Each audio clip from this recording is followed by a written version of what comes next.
ISPR की जानिब से जारी बयान में कहा गया है कि मुसल्लह अफवाज को सियासी गुफ्तगू में घसीटने की कोशिश की जा रही है।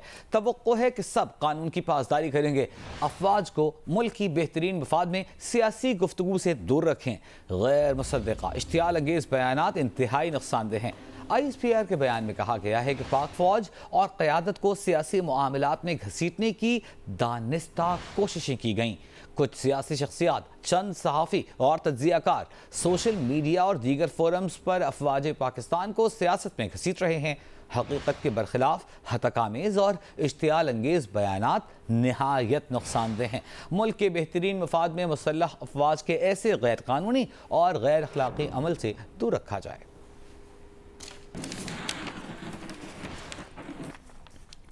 सीनियर सहाफ़ियों और तज्ज़ियाकारों ने कहा है कि पाक फ़ौज ने वाज़ेह कर दिया है कि सियासी मामलात में फ़ौज को घसीटना मुल्क की सलामती और फ़ौज के लिए ठीक नहीं। इस चीज़ को ठीक होना चाहिए। सीनियर सहाफ़ियों का कहना है कि पाक फ़ौज का बयान पाकिस्तान के सहाफ़ियों, जमहूरियत पसंद दानिश्वरों के मौक़िफ़ की तस्दीक करता है, जो कहते हैं कि फ़ौज को सियासत में मुलव्वस न किया जाए। देखिए, मेरी तो जो हमेशा से पोजीशन रही है, मैं समझता हूँ कि ISPR की स्टेटमेंट जो है वो मेरे समेत पाकिस्तान के सहाफ़ियों और जो जमहूरियत पसंद दानिश्वर हैं, इंटेलिजेंसिया हैं, उन सब के पॉइंट ऑफ व्यू को एंडोर्स कर रही है। हम सारे हमेशा ये कहते हैं कि फौज को सियासत में मुलव्वस ना किया जाए। तो मेरा ख्याल है कि पाकिस्तान के जो आइन पसंद हल्के हैं, जो मुहिब वतन शहरी हैं, उनके लिए इससे अच्छी बात क्या होगी कि पाकिस्तान की फौज जो है वो कह रही है कि भाई खुदा के लिए हमें आप सियासत में ना घसीटें। तो अगर फौज कह रही है कि हमें सियासत में ना घसीटें, तो इस पे तो आप फौज के साथ इख्तिलाफ नहीं कर सकते। हमारी चाहे नेशनल सिक्योरिटी के मामलात हों, फौज के मामलात हों, इस तरह के नाजुक मामलात हों जिस पर हम अक्सर ख़ासतौर पे अगर हम अपना न्यूक्लियर प्रोग्राम के हवाले से कहें और दीगर मामलात के हवाले से, तो एहतियात तो वैसे ही हमें बरतनी चाहिए। बहरहाल इस वक्त उन्होंने नोटिस लिया है और अगर ये चीज़ें नहीं रुकती तो ऐन मुमकिन है कि हमें आने वाले वक्तों में इस तरह के और ज़्यादा सख्त जो है वो बयानात देखने को मिले।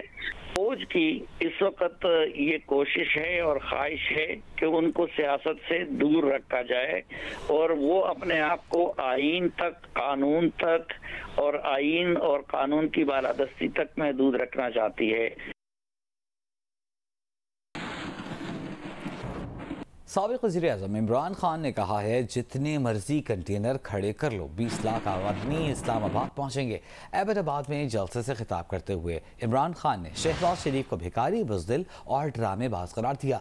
बिलावल भुट्टो ज़रदारी और मौलाना फजलुर रहमान को भी निशाने पर ले लिया। आसिफ ज़रदारी को जराइम पेशा करार दिया। कहा कि ये अमरीका से साजिश करके हमारे ऊपर बैठे हैं, किसी सुपर पावर को नहीं मानते। कहा कि हम किसी के जूते पॉलिश करने वाले नहीं, कौम इन हुक्मरानों को कभी तस्लीम नहीं करेगी। इमरान खान ने कहा कि न्यूट्रल बनने की अल्लाह ने हमें इजाजत नहीं दी, न्यूट्रल सिर्फ जानवर होते हैं। उनका कहना था कि जिस मुल्क पर ऐसे करप्ट बैठ जाएं, उसका कोई मुस्तकबिल नहीं। वज़ीर-ए-आज़म शहबाज शरीफ ने कहा है कि इमरान खान कोई आइंस्टाइन नहीं है कि कौम उनके पीछे चलेगी। उनके और हमारे बयानी में बड़ा फ़र्क है। हमारी कारकर्दगी लोगों के दिलों में घर कर गई है। नैब, नियाजी, गठजोड़ के अलावा गुज़िश्ता हुकूमत ने कुछ नहीं किया। शहबाज शरीफ ने कहा कि PTI अनारकी फैलाने की कोशिश कर रही है। PTI को अनारकी फैलाने की इजाज़त नहीं दी जा सकती। कानून के दायरे में रहकर एहतजाज करें तो ठीक, अनारकी फैलाई तो कानून सख्ती से निपटेगा। लाहौर में सहाफ़ियों से गुफ्तगू करते हुए वज़ीर-ए-आज़म ने कहा कि कई बार कह चुके हैं कि नवाज शरीफ की डिक्शनरी में इंतकाम का लफ्ज़ नहीं, लेकिन कानून अपना रास्ता लेगा। वज़ीर-ए-आज़म ने कहा कि इजहार राय की आज़ादी पर कोई कदगन नहीं है, लेकिन अनारकी फैलाने और गैर कानूनी और गैर आईनी काम करने की इजाज़त नहीं दी जाएगी। वज़ीर-ए-आज़म ने कहा कि मुत्तहिदा अपोजिशन के साथ मिलकर फैसला करना है कि इलेक्शन कब होने हैं। इस हुकूमत का टाइम अगले साल अगस्त तक है। शहबाज शरीफ ने कहा कि एक्सटेंशन से मुताल्लिक़ सवाल अभी काबिल वक्त है, जब वक्त आएगा तो देखेंगे। जो उन्हें कहते थे कि ये सिर्फ अच्छे एडमिनिस्ट्रेटर हैं, उन्होंने अब उनकी सियासत भी देख ली। कोशिश करेंगे कि अगले इलेक्शन में एक इत्तेहाद बनाया जाए और नून लीग उसमें अपना हिस्सा डाले। वज़ीर-ए-आज़म शहबाज शरीफ ने कहा कि अमेरिका एक सुपर पावर है, हम एंटी अमेरिका नहीं, मगर अमेरिका के साथ बराबरी की बुनियाद पर चलना चाहिए।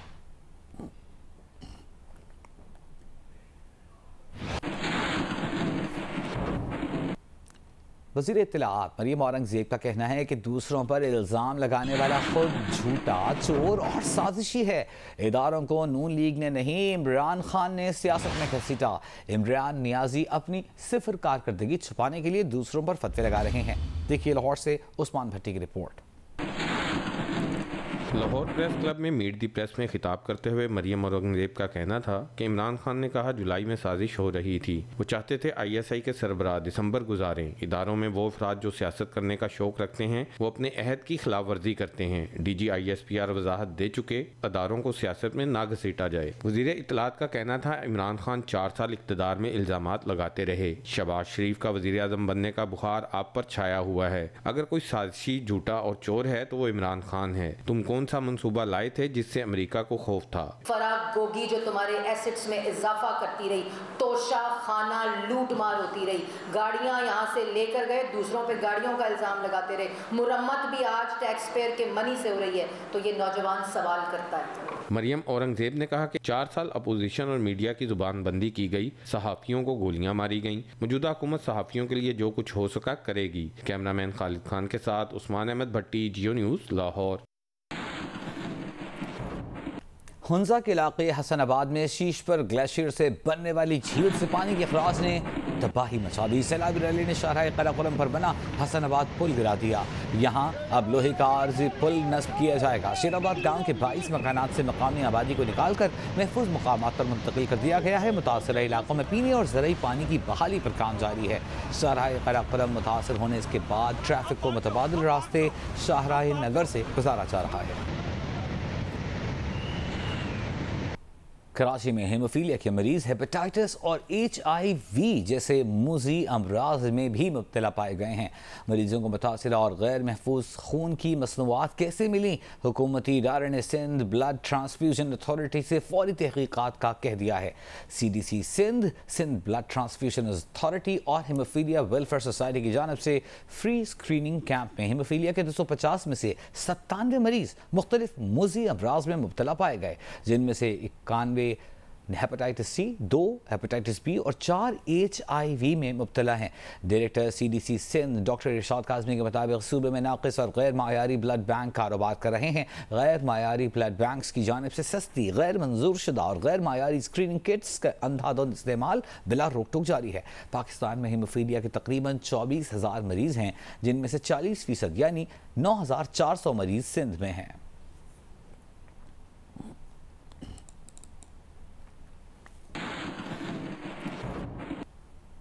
वुमेन एक्शन फोरम ने गवर्नर पंजाब उमर सरफराज चीमा की जानिब से पंजाब के मामलात में मुदाखलत के लिए आर्मी चीफ को दावत देने की मजम्मत की है। एक बयान में वुमेन एक्शन फोरम ने कहा है कि ये बात खौफनाक है कि फौज को सियासी अमल में मुदाखलत की दावत दी जा रही है। वुमेन एक्शन फोरम के मुताबिक गवर्नर पंजाब को जिस आईनी ओहदे की जिम्मेदारी सौंपी गई थी, उन्होंने उस ओहदे का वक़ार कम कर दिया है। बार बार फौजी मुदाखलत ने पाकिस्तान में सियासी क़ुव्वतों के इर्तिक़ा और जमहूरी अमल को नुकसान पहुँचाया है। वुमेन एक्शन फोरम ने गवर्नर पंजाब से मुतालबा किया कि वो अपना ख़त फौरी वापस लें। फोरम ने हुकूमत से अपील की कि वह आइन की खिलाफ वर्जी की ऐसी कोशिशों की हौसला शिकनी के लिए तमाम कानूनी फोरम्स इस्तेमाल करे।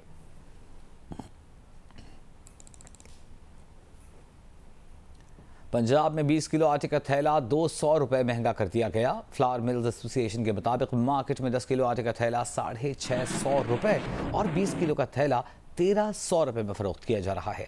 जनूबी पंजाब में 20 किलो आटे का थैला 1250 रुपये में दस्तियाब है। 10 किलो आटे का थैला 100 रुपये और 20 किलो आटे का थैला 200 रुपये महंगा हो गया है। फ्लावर मिल्स एसोसिएशन का कहना है कि गंदम की इमदादी कीमत 2200 रुपये मन है, इसीलिए आटा महंगा किया गया। हुकूमत सब्सिडी दे तो आटा सस्ता कर देंगे।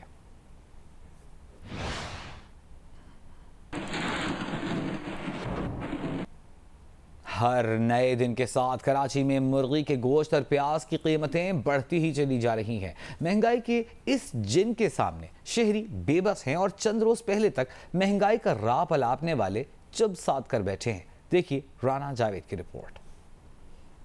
मुल्क भर की तरह कराची में भी मुर्गी के गोश्त को लग गए हैं पर और तो और प्याज के दाम ने तो आवाम को 8 आंसू रुला डाला है। दीगर सब्जियों की कीमतों में भी रोज बरोज इजाफा होता जा रहा है और वो भी आम आदमी की कुव्वत खरीद से बाहर है। पहले 300 तक था, 300 भी बहुत था, अभी 600, यानी बहुत महंगाई हो रहा है। 600 रुपये किलो मुझे चिकन के रेट बताएं तो क्या ख़रीदेगा गरीब आदमी, कैसे इसको अफोर्ड करेगा? चिकन का, प्याज का, टमाटर का, मगर गवर्नमेंट कुछ कर ही नहीं रहे। बस ये तो हमारी हुकूमत का काम है, ये तो मिनटों में गिराना कम है, बढ़ाना ज़्यादा है, गरीब आवाम को लूट के खाना है। शहर की मुख्तलिफ मार्केटों में मुर्गी का गोश्त 600 रुपये से 620 रुपये किलो फरोख्त किया जा रहा है, जबकि फी किलो प्याज ने सेंचुरी बनाकर खरीदारों के आंसू निकाल दिए हैं। शहरियों का कहना है कि दुकानदारों की जानिब से कीमतों में मनमाने इजाफे के खिलाफ कमिश्नर कराची और हुकूमत सिंध खामोश हैं। गरीब आदमी के लिए अब दाल तक खरीदना महाल हो चुका है। कराची के बासियों ने हुकूमत से मुतालबा किया है कि उन्हें मुनाफाखोरों से निजात दिलाई जाए ताकि नए और पुराने पाकिस्तान का फ़र्क पता चल सके। कैमरामैन अल्ताफ हुसैन के साथ राना जावेद, जियो न्यूज़, कराची।